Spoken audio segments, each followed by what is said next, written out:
Hello everyone, कैसे हो आप लोग। आई होप आप सब अच्छे होंगे और आपकी पढ़ाई बहुत अच्छी चल रही होगी और आपने बीपीएससी टीआरई 4 की प्रिपरेशन भी स्टार्ट कर दी होगी। और प्लस आज एस्टेट पेपर 2 का आंसर की आ चुका है। जिसने चेक नहीं किया वो प्लीज़ चेक कर लीजिए। आई होप सब लोगों ने चेक कर लिया होगा बिकॉज पहले ही मेंशन कर दिया गया था कि 17 तारीख को एस्टेट पेपर 2 की आंसर की आएगी 11 बजे तक। तो आई होप आप लोगों ने चेक कर लिया होगा और आप लोगों के कितने नंबर आ रहे हैं, कितना स्कोर किया आप लोग मुझे ज़रूर मेंशन कीजिएगा, क्योंकि मैंने एसटेट की जो प्रिपरेशन की थी और मैंने क्या सोर्स फॉलो किया था वो मैंने आप लोगों के साथ शेयर किया था। और प्लस मैंने तो पेपर 1 की प्रिपरेशन अच्छे से की थी, पेपर 2 की प्रिपरेशन अच्छे से नहीं की थी। पाँच लास्ट के मतलब 10-15 दिनों में मैंने जो किया था पेपर 2 का किया था और मेरे नंबर भी ठीक ठाक ही आए हैं। तो और आप लोग के कितने नंबर आए हैं ज़रूर शेयर करिएगा। प्लस जैसे कि एस्टेट पेपर 2 की आंसर की आ गई तो मैक्सिमम लोगों को पता ही चल गया होगा कि वो पास है या फेल है। और नॉर्मलाइजेशन होता भी है तो 1-2 नंबर का होता है। बहुत लोग सोच रहे हैं कि नॉर्मलाइजेशन होगा तो हमारे जितने नंबर आए कम हो जाएंगे। कम कम कितना होता है, 1-2 नंबर होता है, उससे ज़्यादा नहीं होता। 2 नंबर तो बहुत ज़्यादा है। 1 नंबर होता है, पॉइंट में नंबर कम होते हैं। और नॉर्मलाइजेशन तब होता है जब आपका बहुत सारी शिफ्ट में पेपर हुआ हो और डिफ़िकल्टी अलग-अलग लेवल की हो, तभी होता है। जैसे मेरा मैथमेटिक्स 3 शिफ्ट में हुआ था और जो कंप्यूटर साइंस का मैंने पेपर 2 के लिए दिया था वो 2 ही शिफ्ट में शायद हुआ था। तो ऐसा कुछ भी टफ और डिफ़िकल्ट नहीं रहा होगा, और डिफ़िकल्ट रहा होगा तो सेकंड शिफ्ट में ही रहा होगा। तो मेरे तो नंबर बढ़ने ही चाहिए, मुझे ऐसा लगता है, और कम तो होने नहीं चाहिए। और दूसरी बात, अगर नंबर बढ़ते घटते तो वो ज़्यादा डिफरेंस नहीं रहेगा। तो आप लोग टेंशन मत लीजिए। बहुत सारे लोग ना टेंशन में कि नॉर्मलाइजेशन होगा तो हमारे नंबर कम हो जाएंगे, तो ज़्यादा नंबर कम नहीं होते। और सेकंड थिंग ये है कि जैसे जिसका एग्ज़ाम क्वालिफाई हो रहा है ना, जैसे एसटेट पेपर 2 के आंसर की के बाद मेरे कितने नंबर बन रहे हैं वो मैं आप लोग के साथ शेयर करूँगी।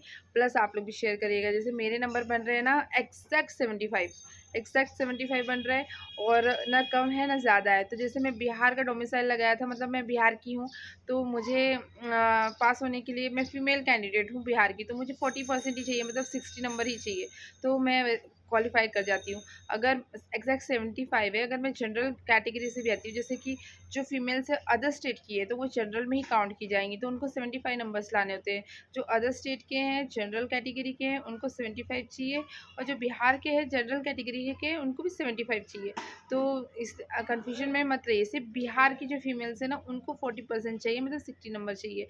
जो अदर स्टेट के हैं उनको 75 ही चाहिए होता है। और मुझे 75 एग्जैक्ट आ रहे हैं, तो फिर मुझे को तो कोई टेंशन ही नहीं है। मैं 75 आ रहा है तो मतलब कि पेपर 2 भी मेरा क्वालिफाई है।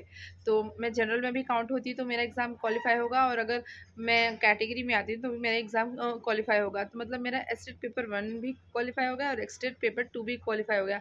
बड़ा ही अच्छा लगता है जब एग्ज़ाम क्वालिफाई हो जाता है। तो इससे क्या होता है, आपको बूस्ट मिलता है, आपको एनर्जी आती है कि हाँ, मैं अगर ये एग्ज़ाम क्वालिफाई कर सकती तो इसके बाद की एग्ज़ाम भी क्वालिफाई कर सकती हूँ। और इसी तरह मैं मुझे बहुत अच्छा फ़ील हुआ जब मेरा एग्ज़ाम क्वालिफ़ाई हुआ। मतलब मेरा पेपर 2 बहुत ख़राब गया था। मैं पेपर सॉल्व करके सोचिए, मैं आधे से आधा घंटा पहले ही बैठी हुई थी। मेरे ना 2-3 क्वेश्चन मैंने देखा ना, बहुत सिली क्वेश्चन रॉन्ग थे। मेरा पेपर एग्ज़ैक्ट 75 क्यों नहीं आया 80-90, क्योंकि मैंने ना मन में सोच लिया था कि मेरा ये क्वालिफ़ाई नहीं होगा, मैं कुछ पढ़ के नहीं हूँ। बट ये सोचना बहुत गलत है। अगर आप पहले ही मन में हार मान लोगे ना तो आपका ज़रूर हार होता है। तो इसलिए पहले कभी भी हार मत मानो।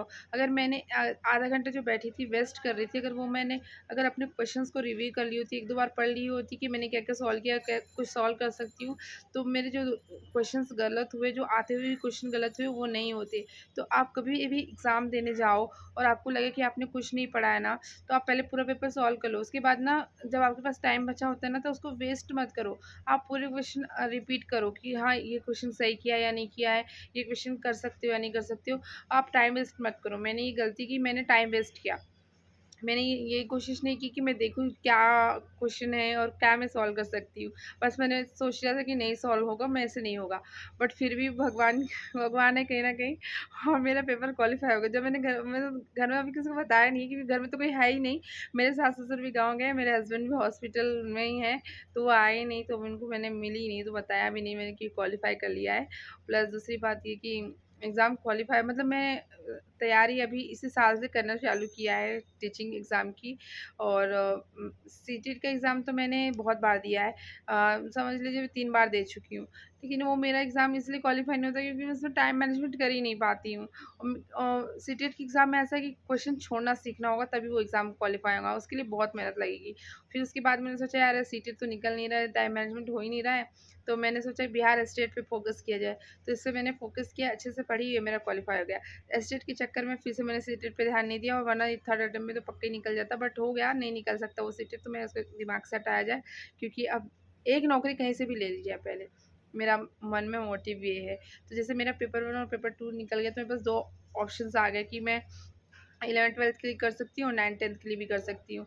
और मेरा कन्फ्यूजन ये है ना कि जैसे 11th-12th में मेरा कंप्यूटर साइंस है और 9th-10th में मेरा मैथमेटिक्स है। अगर दोनों सब्जेक्ट सेम होते तो प्रॉब्लम नहीं होता कि कवर हो जाता। बट इसमें प्रॉब्लम ये है कि कवर नहीं हो पाएगा क्योंकि दोनों सब्जेक्ट अलग-अलग है। तो इसमें से मैं सिर्फ 9th और 10th में ही फ़ोकस करूँगी। मैथमेटिक्स मेरा स्ट्रॉन्ग पोर्शन है, कंप्यूटर साइंस पढ़े हुए मुझे साल हो चुके हैं।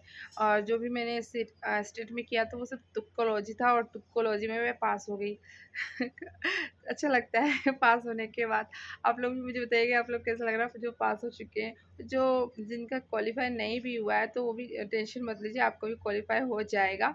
कि मैंने ना कुछ वीडियोस शेयर किए थे जिसमें मैंने लिंक डाले थे, देखिए ना, बहुत ज़्यादा प्रीवियस ईयर क्वेश्चन रिपीट किया था। और डेडलॉक्स सबसे बहुत ही इंपॉर्टेंट, डेडलॉक्स के तो इतने क्वेश्चन पूछा पेपर 2 में, बाप रे, बहुत ही ज़्यादा, और बहुत ही इंपॉर्टेंट टॉपिक था। जो मैंने लिंक शेयर की थी ना उसमें पूरे प्रीवियस ईयर क्वेश्चन थे, और प्रीवियस ईयर क्वेश्चन से ही बहुत कुछ पूछा गया था। मैंने आप लोग के साथ तो और मैंने खुद भी मतलब उस चीज़ को पढ़ी, पर डेडलॉक्स का टॉपिक मैंने स्किप कर दिया था, मुझे लगा नहीं पूछेगा, क्योंकि वो मुझे कॉलेज टाइम से बहुत टफ लगता था और मैंने स्किप कर दिया, वही मेरी गलती होगी। डेडलॉक से कम 8 से 7 क्वेश्चन पूछा गया था, और वो अगर मैंने पढ़ लिया तो कर लिया होता। तो चलिए जो हो गया सो हो गया, इसलिए पछताने का मतलब नहीं है, मतलब एट द एंड रिजल्ट अच्छा आया, मैंने पास कर लिया। दूसरी बात ये कि अब बीपीएससी टीआरई 4 का नोटिफिकेशन कब आएगा। बहुत सारे लोग सोच रहे हैं कि अब तो एग्ज़ाम दे लिया, आंसर की भी आ गई और रिजल्ट भी कुछ दिन में आ जाएगा।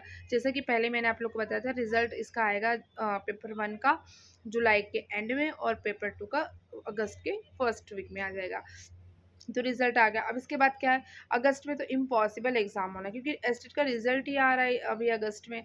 और अभी बीपीएससी टीआरई 3 का एग्ज़ाम कंडक्ट होगा, तो बीपीएससी टीआरई 4 होना इम्पॉसिबल है।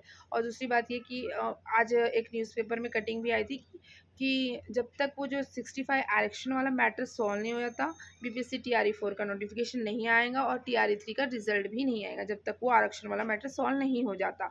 तो हमारे पास ना ये बहुत वैल्यूएबल, बहुत ही इम्पोर्टेंट टाइम है जिसको यूटिलाइज़ करना है। क्योंकि देखिए अगर अगस्त में एग्ज़ाम होता तो ऑब्वियसली हमारी प्रिपरेशन नहीं हो पाती और हम लोग नहीं कर पाते। टाइम ऐसे ही भागता चला जाएगा और हमारी प्रिपरेशन नहीं हो पाएगी। तो ये भगवान का पॉजिटिव साइन ही मान के चलिए कि हमको टाइम मिल रहा है, जिसमें हमको प्रिपरेशन के लिए टाइम मिल रहा है, और हमको इस टाइम को यूटिलाइज़ करना है, इस टाइम को वेस्ट नहीं करना है। क्योंकि ऑलरेडी 17 दिन, मतलब 7 दिन चले गए। मैं अगर सीटेट की प्रिपरेशन नहीं कर रही थी तो मेरे 25 दिन समझ लीजिए वेस्ट हो गए। पर जो हो गया सो हो गया। बट आज से भी अगर हम पढ़ते हैं ना, तो जैसे आज 17 तारीख है, तो हमारे पास इस महीने के 14 दिन है। फिर अगस्त, सितंबर, सितंबर में मुझे लगता है टीआरई 4 का नोटिफिकेशन आएगा, और नवंबर और दिसंबर में हो जाएगा। तो मान के चलिए आपके पास 1.5 महीना, आप 2 महीना मान के चलिए, मतलब 60 दिन। और 60 दिन में जीके, जीएस, रीजनिंग, मैथमेटिक्स, और आपका जो मेन सब्जेक्ट है, इतने सब्जेक्ट करने हैं आपको, GK, GS, current affair, reasoning और मैथमेटिक्स, ये 5 ऑप्शनल है। हिंदी इंग्लिश क्वालिफाइंग होता है, प्लस आपका जो मेन सब्जेक्ट है वो। इतने सब्जेक्ट आपको पढ़ने हैं, 5 ये, 4, 5 ही और 3 सब्जेक्ट, मतलब आपको 8 सब्जेक्ट पढ़ने हैं, और आपके पास है सिर्फ 60 डेज़। हाँ, मेरे पास भी, तो सोचिए कितना कंपटीशन भी है और टफ भी है, और प्लस इसमें कट ऑफ भी बनती है। अब ऐसा नहीं कि सो क्वालिफाई हो गए तो नौकरी मिल जाएगी। अब जो लड़ाई होगी नौकरी के लिए होगी, और हमारे कॉम्पिटिटर्स होंगे, तो उनसे हमको बेस्ट करना है। कोई 10 घंटे पढ़ रहा है तो समझ लीजिए आप 4 ही घंटे पढ़ रहे हो, तो 4 ही घंटे में आपको एकदम अच्छा कंटेंट पढ़ना होगा। बिकॉज़ जो 10 घंटे पढ़ रहा है तो वो तो हमसे ज़्यादा ही पढ़ रहा है, और आजकल नौकरी तो सबको चाहिए होती है। कोई भी ना सैक्रिफाइस नहीं करना चाहता अपनी नौकरी से। तो सोचिए कि कितना कंपटीशन है, तो अब से लग ही जाइए बिल्कुल। और जिसके पास टाइम नहीं है ना, वो टाइम मैनेजमेंट करना सीखे ज़रूर, जो भी हाउसवाइफ है, क्योंकि ये टाइम आपका टाइम है, ये संघर्ष का टाइम है। इसमें अगर आपने अपने लिए टाइम नहीं निकाला ना, तो समझ लीजिए आप ज़िंदगी भर टाइम नहीं निकाल पाएंगे, और आप हमेशा बहाने बनाते रहेंगे और रोते रह जाएंगे। तो इसलिए ऐसा कुछ भी नहीं करना है, टाइम निकालना है, पढ़ना है, टाइम कैसे भी निकालना है। और अब टाइम मैं बताती हूँ, सबसे बेस्ट टाइम मैं क्या करती हूँ। दिन भर में पढ़ नहीं सकती, ये मेरे साथ बिल्कुल कंफर्म है। अगर कभी कभार मुझे टाइम मिल जाता है तो मैं पढ़ लेती हूँ, लेकिन मैंने मान लिया कि मैं दिन भर नहीं पढ़ सकती हूँ, तो मैं दिन में क्या करती हूँ, 2 घंटा पक्का सो लेती हूँ, ताकि मैं रात को जाग सकूँ। मैं क्या करती हूँ, रात को 10 बजे तक बच्चे बच्चे सब सो जाते हैं, बाकी जिसको खाना है पीना है वो अपने से लेके खा लेता है। 10 बजे तक आप खिला भी, जैसे कोई है जिसकी फैमिली में रिस्ट्रिक्शन है कि तुम खिला पिला के ही पढ़ो, तो 10 बजे तक आप अपना काम सारा निपटा लीजिए। 10 के बाद आप कुछ मत करिए, 10 के बाद सिर्फ पढ़ाई करिए। 10, 11, 12, 1, 2, आप 2 बजे तक भी नहीं पढ़ोगे ना, तो आप 1 बजे तक पढ़ो, तो भी 4 घंटा आप पढ़ सकते हो। 10, 11, 12, 1, 4 घंटा है। और इस 4 घंटे में आप एकदम अच्छे से पढ़ाई करो एक दिन। और 4 हफ्ते में, जैसे 7 दिन है, 4 4 घंटे आप 7 दिन तक पढ़ रहे हो, 6 दिन तक पढ़ो। और जो एक दिन रहता है ना, उस दिन आप सेट लगाओ, और हो सके तो 2 सेट लगाओ, क्योंकि जितना ज़्यादा प्रैक्टिस करोगे उतना ज़्यादा आपको पेपर में कैसे टाइम मैनेजमेंट करना है, टाइम कैसे निकालना है, पेपर में एग्ज़ाम कैसे देते हैं, एकदम टाइमर लगा के आप सॉल्व करने की कोशिश करो और सेट्स लगाओ। सबसे इम्पॉर्टेंट है इस एग्ज़ाम को क्वालिफाई करने के लिए, जितना ज़्यादा आप टेस्ट करोगे, जितना ज़्यादा पेपर सॉल्व करोगे, उतना ज़्यादा आपको बेनिफिशियल होगा। ये मैं इस पेपर से स्टेट के पेपर्स देकर समझ चुकी हूँ और सिट का पेपर भी देकर समझ चुकी हूँ, क्योंकि हम जब भी एग्ज़ाम देते हैं तो हमको कुछ ना कुछ सीख मिलती है एग्ज़ाम से। तो जैसे आपका जो भी नेगेटिव पॉइंट था वो आप एक पेपर में रख लो, लिख कर कि ये एग्ज़ाम में मैंने ये गलती की और ये गलती मुझे अगले एग्ज़ाम में नहीं करनी है, और वो आप अपने आँखों के सामने चिपका लो कि आपने कौन कौन सी गलतियाँ की थी और कौन कौन सी गलतियाँ आपको नहीं करनी है। तो आपको याद रहेगा कि मुझे ये गलती नहीं करनी है और ये गलती मैंने की थी, इसको नहीं दोहरानी है, और इसका सुधार करना है वो भी लिख लो। प्लस अपनी टू डू लिस्ट बनाओ डेली, कि आपको इतने बजे ये करना है, वो करना है, और इतने देर तक आपको ये काम निपटा के इतने घंटे आपको पढ़ना है, और आपको क्या पढ़ना है वो भी टारगेट बना लीजिए। अब ऐसा नहीं कि आप रैंडम पढ़िए।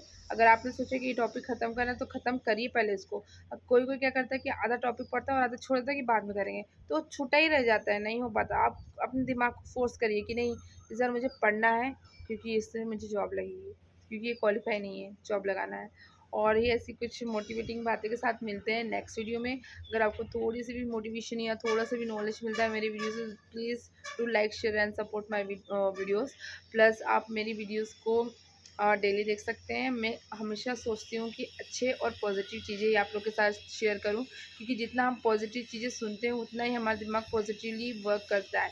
हमको नेगेटिव चीज़ों से दूर रहना है, ऐसे लोगों से भी दूर रहना है जो हमको नेगेटिविटी की वाइब्स देते हों, और अपने दिमाग में बिल्कुल नेगेटिव चीज़ें मत आने दीजिए। अपने दिमाग को शांत रखिए, और प्लस ऐसे लोगों से बात करना छोड़ दीजिए जो आपको नेगेटिव चीज़ें बताते हैं या नेगेटिव चीज़ें आपके दिमाग में भरते हैं या आपसे झगड़ा करते हैं। आपको किसी से बहस नहीं करना है, एकदम दिमाग को बिल्कुल पीस में रखना है और पीस में रखकर पढ़ाई शुरू कर देनी है, और किसी के बारे में मत सोचना। सिर्फ 2 महीने सोचिए, सिर्फ आपके सब कुछ छोड़ दीजिए, सिर्फ पढ़ाई कीजिए। ज़िंदगी भर सब कुछ किया, कुछ नहीं हुआ, लेकिन 2 महीने अगर पढ़ाई कर लेंगे आप तो आपको जॉब लग जाएगी। सिर्फ ये 2 महीने पढ़ लीजिए और जॉब ले लीजिए, उसके बाद जो करना है करिए ना यार। आप ही की लाइफ है फिर तो। पैसे आएँगे और सिर्फ जॉब करना है और मज़े करना है। सिर्फ 2 महीने बस पढ़ना है। याद रखिए। चलिए बाय बाय गाइस।